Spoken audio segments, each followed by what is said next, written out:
So in this video, I will show you how to sign out Outlook app on mobile in iPhone and Android. To sign out of your iCloud Outlook account, all you have to need on your mobile, open the Outlook app, and now from your Outlook app homepage, just tap on this Outlook profile, and now just tap on this settings icon at the bottom left.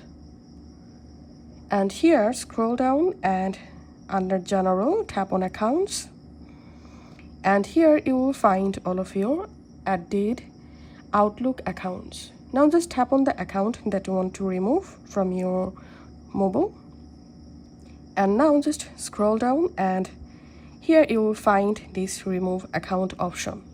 So removing this account from the app will delete any local data stored in the app. Just tap on remove account and tap on remove, and the specific Outlook account will be signed out from your Outlook app on your Android and iPhone. If this video helped you out, please leave a like and leave a comment down below. Thank you for watching.